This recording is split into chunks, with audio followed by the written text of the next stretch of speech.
যোৰহাট সংসদীয় সমষ্টিৰ ফলাফল সন্দৰ্ভত প্ৰতিক্ৰিয়া প্ৰকাশ কৰিছে মুখ্যমন্ত্ৰীয়ে।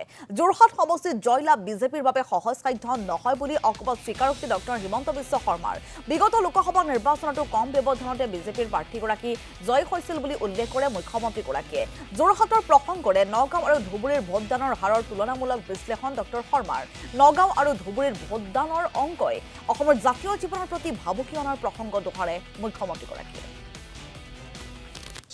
যোৰহাটত আমি আগতেও ভাল নকৰোঁ। ৮০,০০০ ভোটত যোৱাবাৰ আমি যেনে তেনে জিকিছোঁ। বিধানসভা নিৰ্বাচনতো আমি খুব সম্ভৱ 10টা ছিটৰ আমাৰ 6টাতে আমি হাৰিছিলোঁ।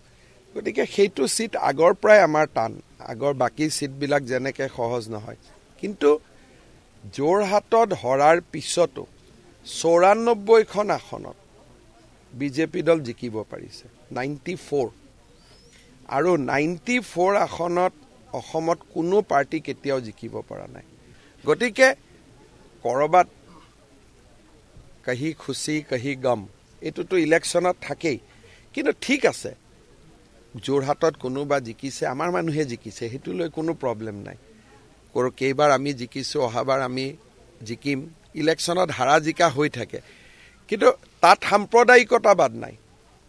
কিন্তু বাকী নগাঁও আৰু ধুবুৰীৰ ভয়াৱহ নিৰ্বাচনৰ ফলাফলে আমাৰ জাতীয় জীৱনৰ ভৱিষ্যত আমি কিমান দুৰ্বল, কিমান এটা দুৰ্বল কাঠামোৰ ওপৰত আমি থিয় হৈ আছোঁ, সি আকৌ এবাৰ প্ৰমাণ কৰিছে। আজি যদি বিজেপি বা অলপমান মই ক'ম যে ৰাষ্ট্ৰবাদী জাতীয়তাবাদী মানুহখিনিৰ প্ৰত্যাহ্বান নাথাকে, অসমখনতো ধুই লৈ যাব।